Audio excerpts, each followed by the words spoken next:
Suatu hari, saat kota Madinah sedang dalam suasana aman dan tenang, terlihat dari tepat ketinggian di pinggir kota, debu tebal yang mengepul ke udara.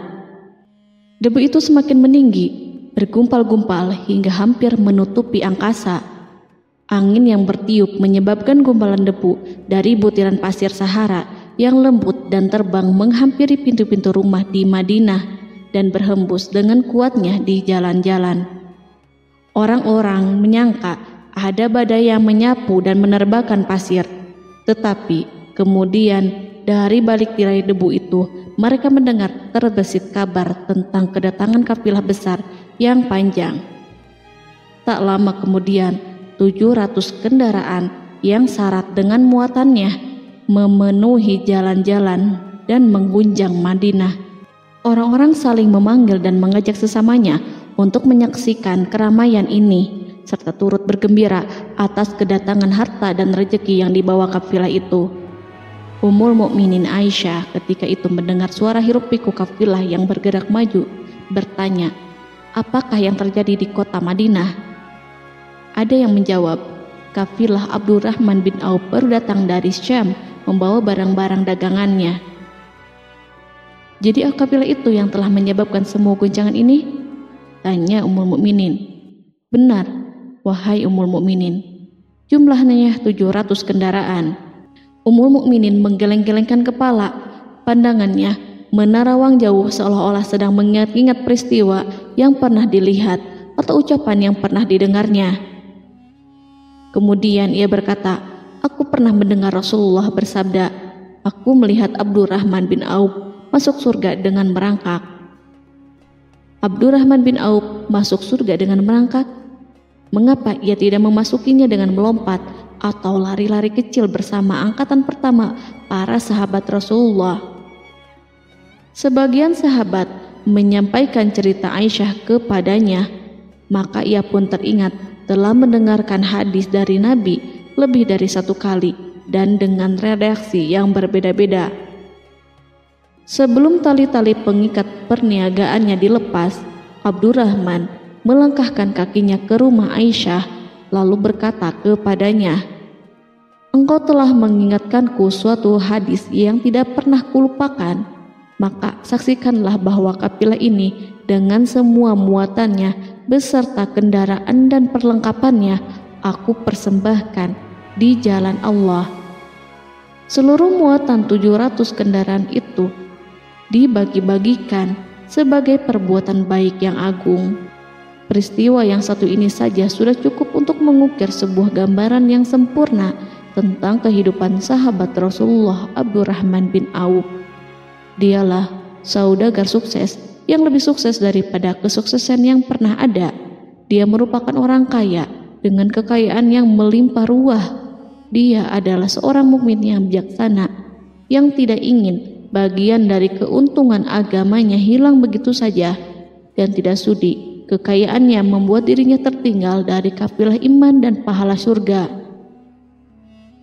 Untuk itu, ia mendermakan harta kekayaannya dengan kemurahan hati dan kesadaran nurani. Sebelum saya melanjutkan kisahnya, dimohon kepada pemirsa untuk menonton video ini sampai selesai, serta mohon dukung channel ini supaya semakin berkembang dengan cara like serta berikan komen positifnya. Semoga dukungan pemirsa menjadi pahala dan dimudahkan segala urusan pemirsa di dunia dan akhirat. Bismillahirrohmanirrohim. Abdurrahman bin Auf adalah seorang dari 8 orang yang lebih awal masuk Islam. Abu Bakar datang kepadanya menyampaikan Islam, termasuk kepada Utsman bin Affan. Abdurrahman bin Auf telah memasuki Islam pada permulaan dakwah, yakni sebelum Rasulullah memasuki Darul Arqam dan menjadikannya sebagai tempat pertemuan dengan para sahabatnya yang beriman. Tidak ada persoalan yang tertutup bagi mereka dan tiada keraguan yang menjadi penghalang. Bahkan mereka segera bersama Abu Bakar As-Siddiq menemui Rasulullah untuk menyatakan baiat dan memikul bendera Islam. Sejak menganut Islam sampai berpulang ke rahmatullah dalam usia 75 tahun, ia selalu menjadi teladan yang cemerlang sebagai seorang mukmin yang besar. Hal ini menyebabkan Nabi memasukkannya dalam 10 orang yang telah diberi kabar gembira sebagai ahli surga. Umar mengangkatnya sebagai anggota majelis syuro yang terdiri dari 6 orang yang merupakan calon khalifah yang akan dipilihnya sebagai penggantinya. Cepatnya Abdurrahman masuk Islam telah menyebabkan dirinya harus mengalami penganiayaan dan penindasan dari Quraisy. Ketika Nabi memerintahkan para sahabatnya hijrah ke Habasyah, Abdurrahman bin Auf pun ikut berhijrah. Kemudian ia kembali lagi ke Mekah, lalu hijrah untuk kali keduanya ke Habasyah, dan selanjutnya hijrah ke Madinah. Keuntungannya dalam perniagaan sangatlah besar, hingga mencapai batas yang membuat dirinya merasa takjub dan heran, sehingga ia berkata, "Sungguh aku melihat diriku ini, seandainya mengangkat batu, niscaya aku temukan emas dan perak di bawahnya." Perniagaan bagi Abdurrahman bin Auf bukanlah jenis perdagangan yang tercela maupun monopoli. Bahkan ia sendiri bukanlah orang yang berlomba-lomba untuk mengumpulkan harta atas dorongan agar menjadi orang kaya.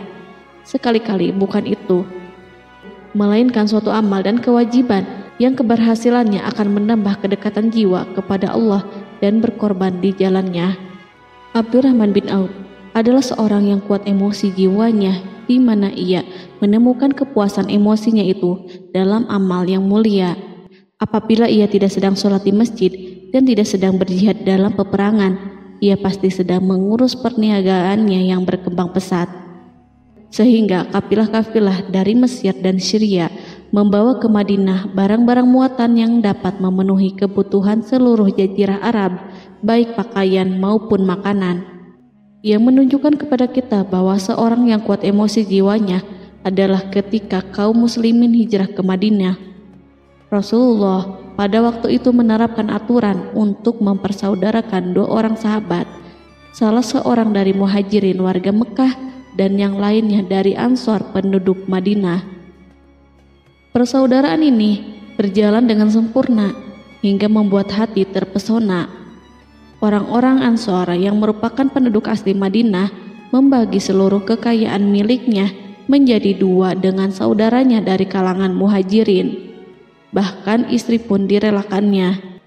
Ketika itu Rasulullah mempersaudarakan antara Abdurrahman bin Auf dengan Sa'ad bin Rabi. Sa'ad bin Rabi berkata kepada Abdurrahman, "Saudaraku, aku adalah penduduk Madinah yang paling banyak harta. Silahkan pilih separuh hartaku dan ambillah. Aku juga mempunyai 2 istri. Perhatikanlah yang lebih menarik hatimu, dan aku akan menceraikannya sehingga engkau dapat memperistri dirinya." Abdurrahman bin Auf pun menjawab, "Semoga Allah memberkahi dirimu dalam istri dan hartamu. Tunjukkanlah kepadaku letak pasar." Abdurrahman pergi ke pasar. Ia berjual beli di sana dan mendapatkan keuntungan.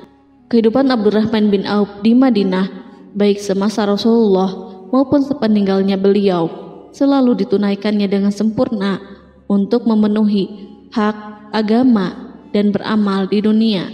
Perniagaannya sukses dan menguntungkan. Seperti diungkapkannya sendiri bahwa seandainya ia mengangkat batu dari tempatnya, pasti ia akan mendapatkan emas dan perak di bawahnya. Salah satu faktor yang membuat perniagaannya berhasil dan mendapatkan berkah adalah karena ia sangat selektif untuk berniaga yang halal dan benar-benar menjauhkan diri dari segala bentuk jual beli yang haram, bahkan yang syubhat sekalipun.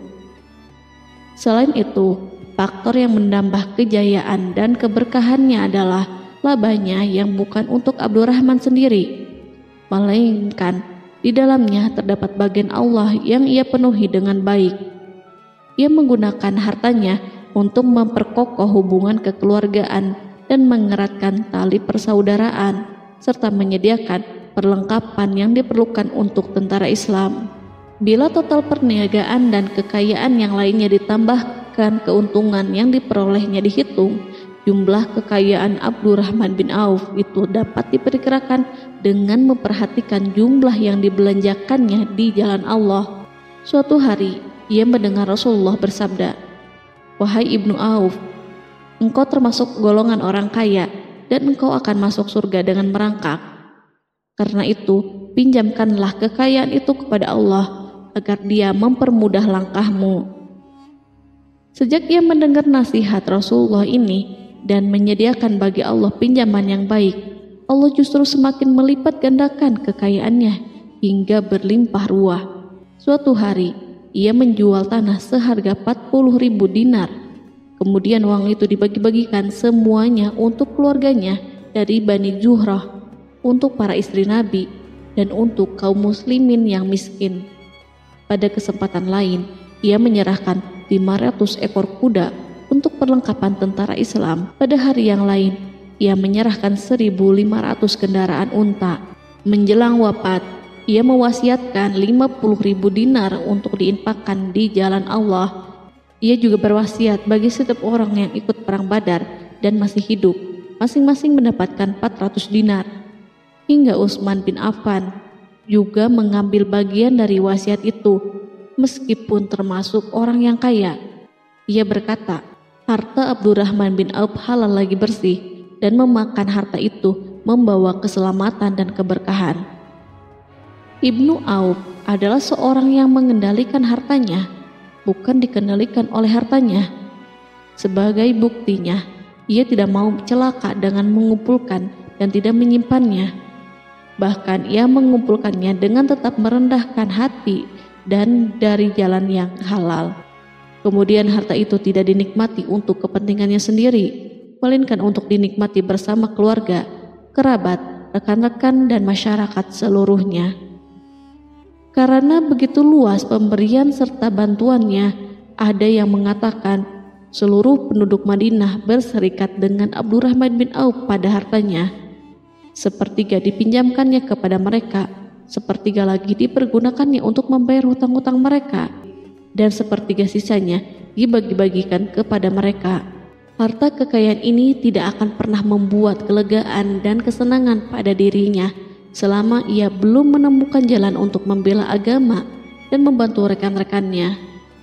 Adapun untuk selain itu, ia selalu merasa khawatir terhadap kekayaannya. Pada suatu hari, dihidangkan kepadanya makanan untuk berbuka, karena waktu itu sedang berpuasa. Ketika pandangannya tertuju pada hidangan tersebut, selera makannya pun bangkit.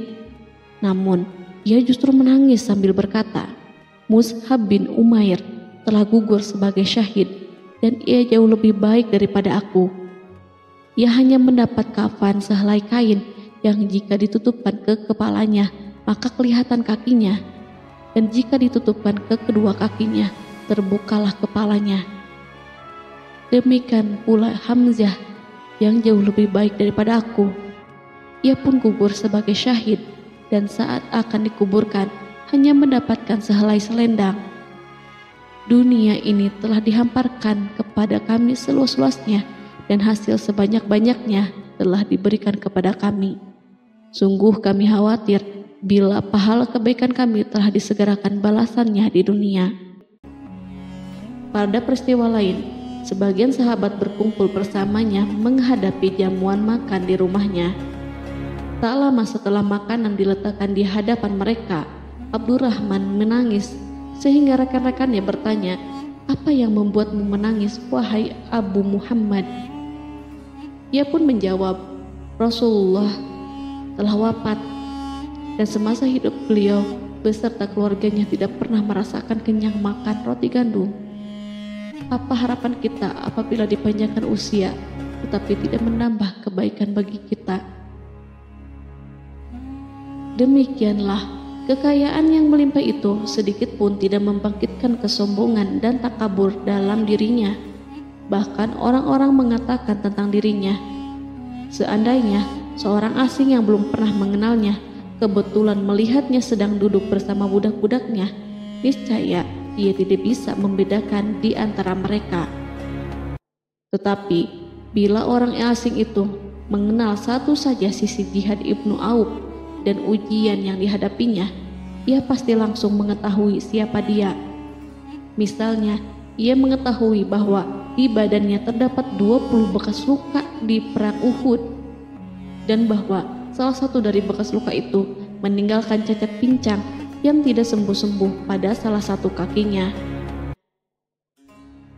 Contoh lain, beberapa gigi serinya rontok di perang Uhud yang menyebabkan kecedalan yang jelas pada ucapannya. Saat orang asing itu tahu salah satu sisi ini, ia pasti menyadari bahwa laki-laki yang berperawakan tinggi dengan wajah berseri, kulit halus, pincang, cedal sebagai tanda jasa dari perang Uhud, itulah orang yang bernama Abdurrahman bin Auf. Semoga Allah ridho kepadanya. Kita sudah terbiasa memperhatikan tabiat manusia bahwa harta kekayaan itu biasanya menyebabkan seseorang suka berkuasa.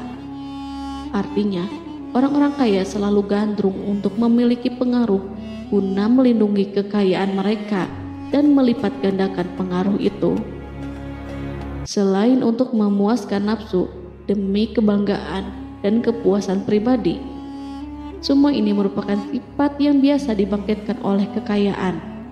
Tetapi bila kita melihat Abdurrahman bin Auf dengan segala kekayaannya yang melimpah, menemukan manusia ajaib yang sanggup menguasai watak dasar manusia dalam bidang ini dan melangkahinya ke puncak ketinggian yang istimewa. Peristiwa itu terjadi ketika Umar bin Khattab hendak berpisah dengan rohnya yang suci dan memilih 6 orang di antara mereka, para sahabat Rasulullah, agar memilih salah seorang di antara mereka untuk menjadi khalifah yang baru. Pada waktu itu, semua jari menunjuk kepada Ibnu Auf. Bahkan sebagian sahabat telah menegaskan bahwa dialah yang berhak menjadi khalifah di antara 6 orang itu. Namun, ia menjawab, "Demi Allah, seandainya diambilkan pisau lalu ditaruh ke atas leherku, kemudian kalian menusukkannya sampai tembus, itu lebih baik aku sukai daripada menerima jabatan tersebut." Demikian, saat awal 6 orang terpilih itu mengadakan pertemuan untuk memilih salah seorang di antara mereka untuk menjadi khalifah yang akan menggantikan Al-Faruq, Umar bin Khattab.